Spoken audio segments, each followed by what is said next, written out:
En manchette cette semaine, Thérèse Vaudreuil est victime d'une cyberattaque par un groupe islamiste extrémiste.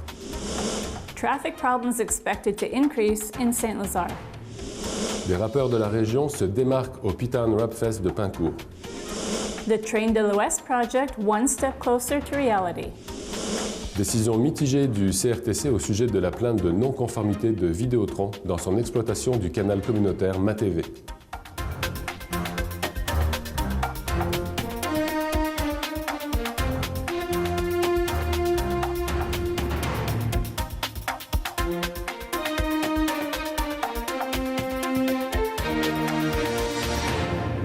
Bonjour et bienvenue à l'hebdo régional bilingue de Vaudreuil-Soulanges. Bonjour Carmen. Hi Willie, welcome to the weekly bilingual news broadcast for Vaudreuil-Soulanges.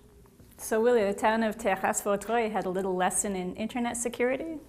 En effet, Carmen, le 23 janvier dernier, Terrasse-Vaudreuil a été la cible d'une cyberattaque par un groupe islamiste extrémiste et a perdu contrôle de son site internet pendant une douzaine d'heures. L'auteur du piratage se réclamait du groupe MECA, c'est-à-dire de la cyberarmée du Moyen-Orient, avec un message à la gloire d'Allah et des références à l'attentat meurtrier contre Charlie Hebdo le 7 janvier dernier à Paris. Nous avons recueilli les commentaires de la direction de la municipalité. Bien, le jeudi soir, j'ai reçu un appel à 9h30 d'un journaliste pour me demander qu'est-ce qui se passait avec notre site Internet. Je n'avais aucune idée. On est allé voir, on s'est aperçu qu'on avait la même attaque qu'il y avait en France puis en Europe. Puis suite à ça, bien, le lendemain matin, nous, on pensait vraiment pas que ça ferait une tollée comme ça l'a fait là, avec les journalistes et la radio et tout le kit.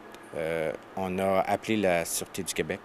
Ils nous ont rencontrés. On a appelé notre informaticien suite à ça. Puis le tout s'est réglé dans l'avant-midi à 8 h le matin. Je pense le vendredi matin, tout est réglé. La Sûreté du Québec continue à faire son enquête par rapport à ça. Est-ce que vous croyez que Terrasse-Vaudreuil a été directement ciblée? Qu'est-ce qu'on nous a dit présentement, c'est que non. Terrasse-Vaudreuil, c'est un concours de circonstances que probablement en France, ceux qui ont fait l'attaque, ça aurait été ciblé par une ville française, puis il y a le nom Vaudreuil dedans, puis il y a des villes en France qui sont nommées comme ça. Fait que c'est vraiment pas contre nous, en tout cas, qu'est-ce qu'on a présentement comme information. Tu sais, le virus qui est rentré dans nos sites web, c'est rien avec le serveur de la ville. C'est complètement à part et c'est dans un autre hébergement, dans nos places externes. So, s'il y a des citoyens, par exemple, ils sont peu avec des données de la ville, c'est rien avec. En touche, c'est pas connecté de tout. Ça, c'est très important d'aviser les citoyennes que c'est juste un petit virus qui rentre sur le site web. C'est plate, c'est fait, c'est arrangé, mais c'est rien avec la ville lui-même, tout notre serveur de la ville. Saint-Lazare residents who regularly use the two-lane Chemin Cité des Jeunes for their weekday commutes can expect to see traffic worsen in the near future. Mayor Robert Gramado confirmed the continuing regional development from St. Polycarp eastwards towards Vaudreuil-Dorion will compound the existing congestion. The town's new H300 project, scheduled to begin later this spring, will see an additional 400 houses and a new school built just southwest of Chemin Cité des Jeunes and Chemin Saint-Angélique. Mayor Gramado said the city cannot do any expansion work on Chemin Cité des Jeunes as it falls under Ministry of Transport, and they've indicated they will not do any upgrades for at least another 2 to 4 years.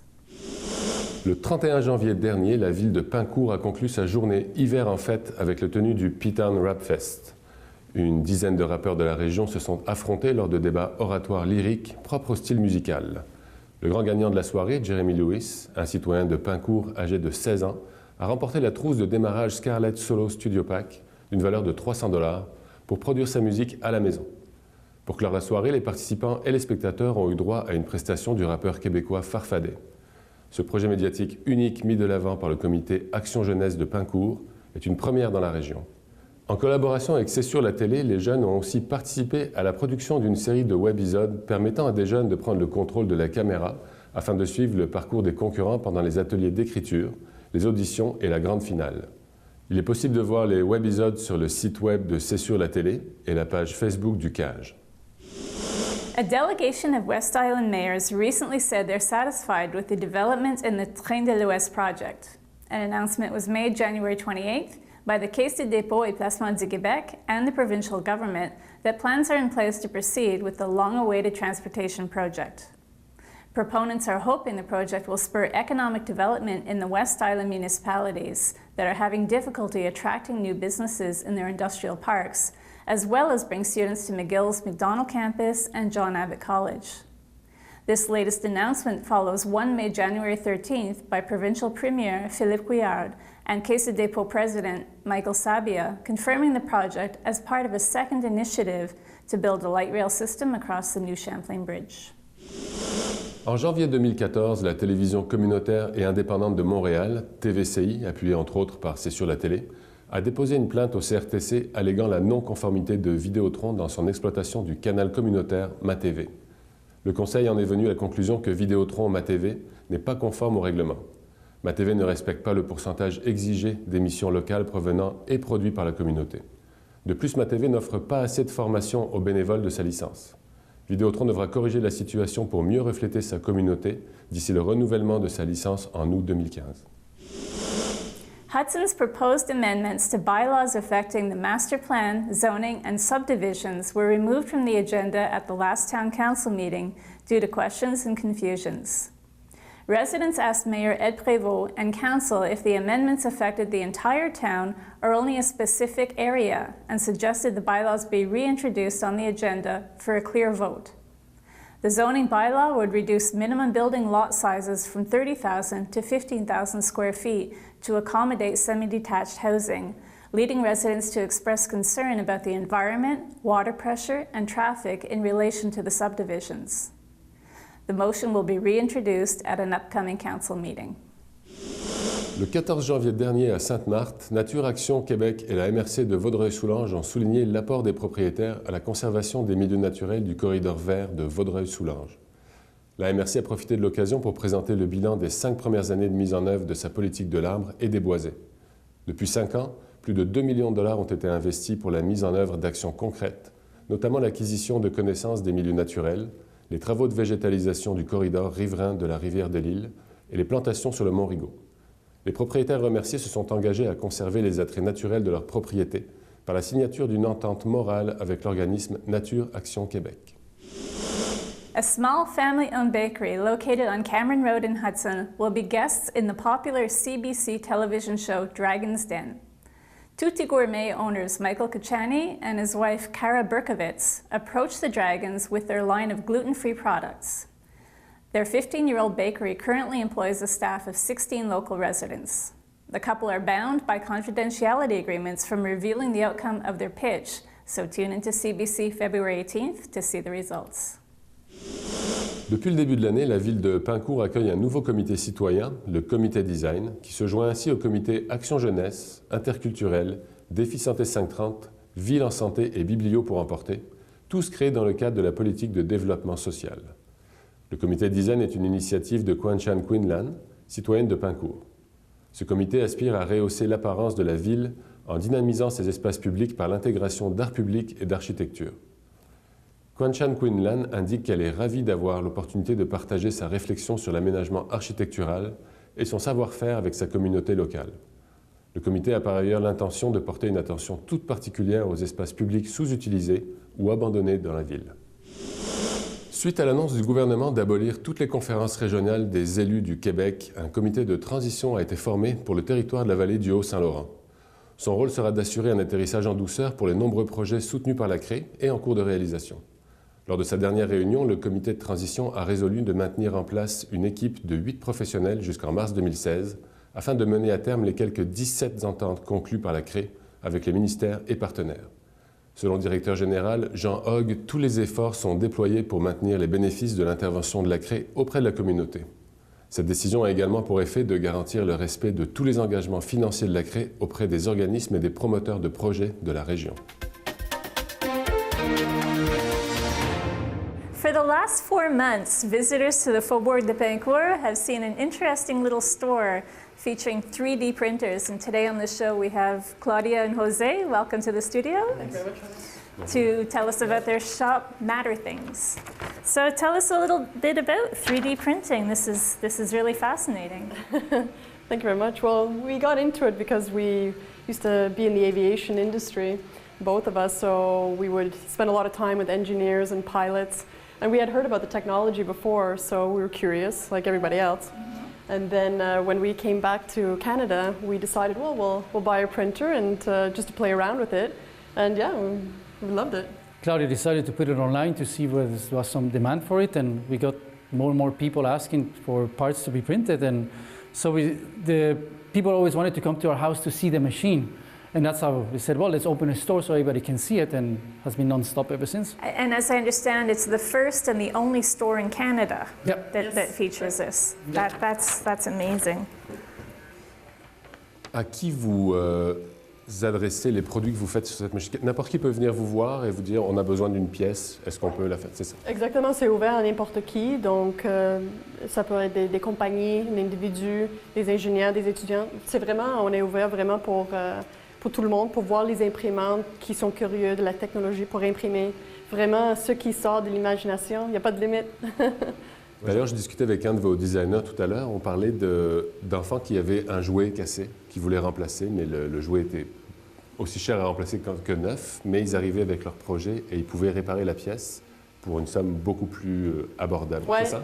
Exactement. Donc la technologie est vraiment abordable. Oui, absolument, absolument. Ça coûte beaucoup moins cher. C'est un bioplastique aussi, donc c'est fait de maïs, donc c'est biodégradable, c'est pas toxique non plus. Donc, c'est pas mauvaise pour l'environnement. Puis, c'est très résistante aussi. Donc, oui, c'est vraiment une belle technologie. L'intérieur de la pièce sont avec les alvéoles comme le nid d'abeille, et fait la pièce résistante mais légère aussi. Oui. And I can attest to the fact that we can hear that it's quite quiet and there's no smell whatsoever. Yeah, it's made out of corn, so at most it would smell like popcorn. Yeah. So you feel like you're coming to the cinema. So besides the plastic, you also have, tell us about this piece. Mm-hmm. So there's lots of, the manufacturer of the plastic, they're coming out with lots of different materials. So this one in particular is 30% recycled wood fiber mixed with 70% bioplastic. And there's other materials as well, like this one here. It's one of their latest mixtures, is 80% bronze powder mixed with 20% of the bioplastic. And you also have other materials like carbon fiber. All the joints here are flexible filament. Mm-hmm. So there's more and more mixtures coming out. And as I understand it, there are huge developments for people in developing countries that could never afford prosthetic limbs. Exactly. So something like this would retail for how much? I mean, that's possibly $200. In materials, it's just $40. Whereas a prosthetic hand would be 40,000. Yeah. Oh, yeah. 40,000? Yeah, a good one, yes. Okay. Yeah, but this one is very affordable. Not surprisingly, the country has got the most 3D printers is Germany, and after that, South Africa. Precisely because of that, there's this 3D printers that work with solar energy. So anybody now can build anything. It's great. Wow. It's going to change the world. It will. Wow, that's incredible. Là, vous avez deux machines, une américaine et une canadienne, c'est ça? Oui. Puis si quelqu'un veut, j'imagine que quelqu'un a déjà cette machine-là chez lui, un particulier, comme on parlait tout à l'heure de se faire des prothèses de doigts. Combien ça coûte une machine comme ça? Bien, une machine comme ça, c'est à peu près 2000. Celui-là, c'est à peu près 2500, 2800 à peu près. Puis celui-là, le Ditto, ça vient de Vancouver, c'est une imprimante canadienne. Et le MakerBot, ça vient des États-Unis, de New York. Donc tout à l'heure, on a parlé avec vos deux designers. Ils nous ont expliqué la séquence de l'arrivée du client avec son projet et la fabrication du produit. On va aller voir ça. Quand le client arrive, il nous arrive avec un exemple dans ce style-là. Ça, c'est un contrat qu'a eu Robin. Dans le fond, il nous montre une pièce. Ça, à l'origine, c'était pour une voiture. C'était pour une sécheuse. Pour une sécheuse. Donc, en gros, il lui dit, regarde, j'ai cette pièce-là. J'en trouve plus nulle part. J'aimerais pouvoir remplacer cette pièce-là. Donc, est-ce que tu serais capable de me la répliquer? Puis combien ça me coûterait? Puis le Robin regarde ça, Puis on regarde directement l'idée, qu'est-ce qui est brisé, c'était quoi le problème. Puis on le répare, puis on essaie de le répliquer exactement comme il était ou sinon mieux. De ce cas-là, c'était une sécheuse des années 50. Puis le client, il voulait identique le petit bouton pour la sécheuse. Puis on l'a recréé, on l'a visualisé, leur problème, on l'a recréé en 3D. Puis on a imprimé directement avec notre imprimante en 3D. Puis où c'est intéressant, c'est parce que les contrats sont divers. T'sais, parfois, c'est vraiment pour des hobbies pour le monde sont passionnés, ils viennent puis ils nous disent OK, ben je suis en train de travailler sur un petit projet, je veux faire des petits tanks miniatures, est-ce que vous pouvez me faire une pièce qui pourrait marcher avec des petits moteurs? Puis là, ils nous expliquent un peu comment ça fonctionne, puis on leur dit OK, ben, on aurait besoin de dimensions et tout, parce que nous, si on a les dimensions, on est capable de créer n'importe quoi. Là, on peut voir ici les imprimantes à l'œuvre, puis on voit qu'ils vont couche par couche. Mais comme on peut regarder ici, on voit des alvéoles dans l'objet. Ça permet d'économiser, dans le fond, le plastique qui va être utilisé. Parce que, dans le fond, lui, avec l'alvéole, il va créer une structure qui va être solide, un peu à la manière des ruches d'abeilles. Puis, dans le fond, bien, ça va nous permettre d'avoir un objet qui est solide, tout en étant économe au niveau du plastique. Puis, très, très léger. C'est... So tell us why you chose Paincourt to set up this shop. Well, very simply, we live in Paincourt and we wanted something that's close to home. We used to work very far away from home, so we wanted to cut down on the traffic. And we found a great location, the Faubourg de Lille shopping mall, so it's been fantastic. Au niveau de comment vous trouvez vos designers, est-ce qu'il y a un défi là-dedans? Est-ce que vous trouvez du monde qualifié déjà ou vous devez former? Où est-ce que vous allez puiser vos designers? Oui, comme Robin Matthews est un professionnel qui est déjà dans l'industrie, donc puis lui aussi il habite sur l'île Perrot, donc il travaille très très bien. Mike Boutin aussi qui habite à Vaudreuil aussi, il est toujours en études mais qui fait des dessins déjà. Puis c'est ça. Donc on cherche des jeunes, des professionnels qui sont passionnés dans le dessin 3D, qui peuvent travailler avec nous. Donc on aimerait avoir des gens locaux, parce que ça nous aide notre communauté. Ouais. And from what I understand, there's also designs available. There's a whole web community dedicated to 3D printing, and you can change and sell designs back and forth. People all around the world, they design items that are not so like IKEA pieces, for example. You need a little spare part, and IKEA is not going to sell you that, it's going to sell you the whole piece again. And people all over the world design this, and it's free for anybody to grab. You just come to a store like us and say, print me this in red, in purple, in black, and yeah.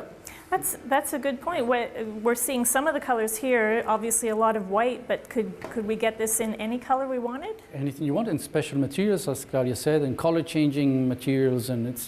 Color-changing with temperature? Like with temperature, with light. There's very fun materials that can be used. Yeah. And even those are biodegradable?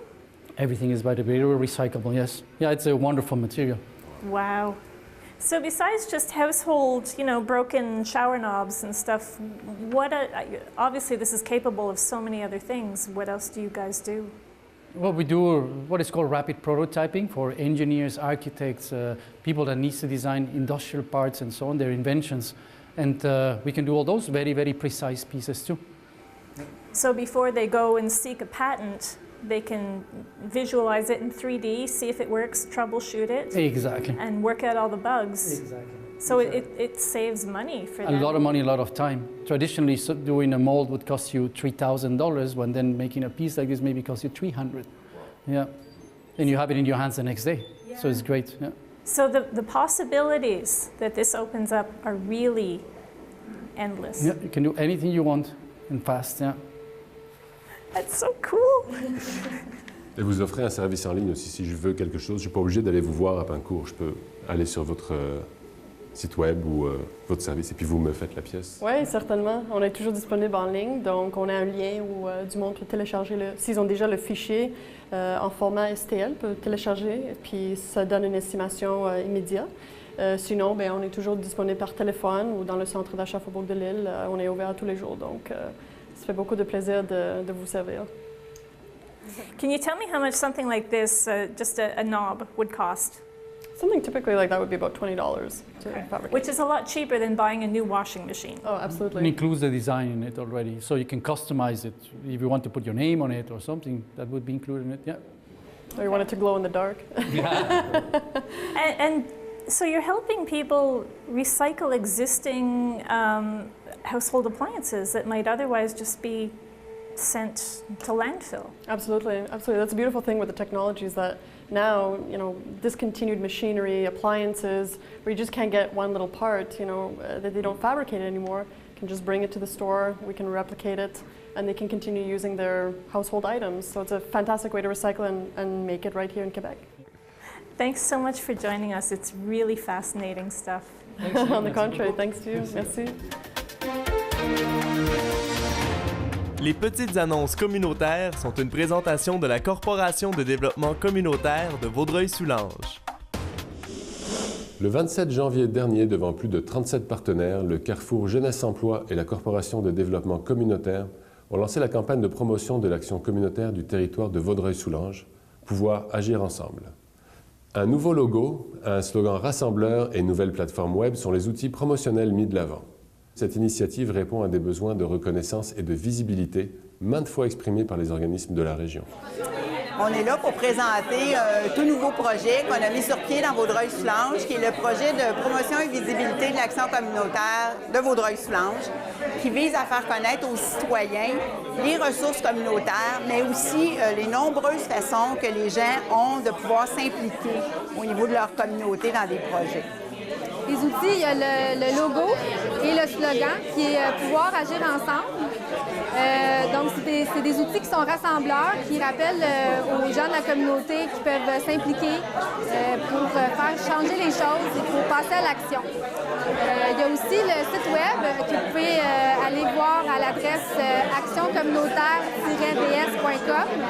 Donc, sur le site web, il va y avoir une foule d'informations à propos de l'action communautaire. Les organismes vont pouvoir afficher leurs informations sur le site web et les citoyens vont pouvoir aller consulter le site pour aller chercher du soutien, mais aussi pour aller s'impliquer socialement, aller chercher des informations s'ils veulent s'impliquer socialement.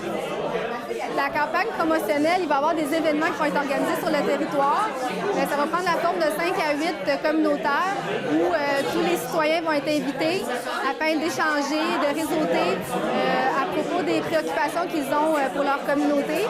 Et ensuite, ça va être un point de départ pour s'impliquer auprès de leur communauté.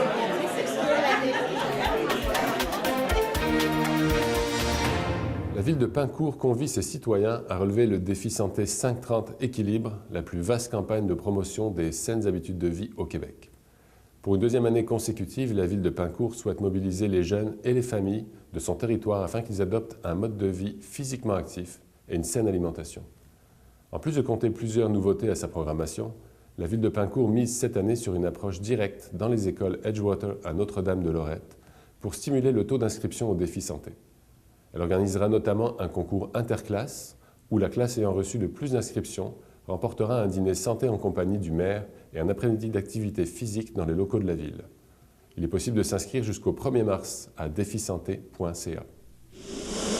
A theatrical production titled Bohemians in Brooklyn will be presented at the Hudson Village Theatre Sunday, February 22nd.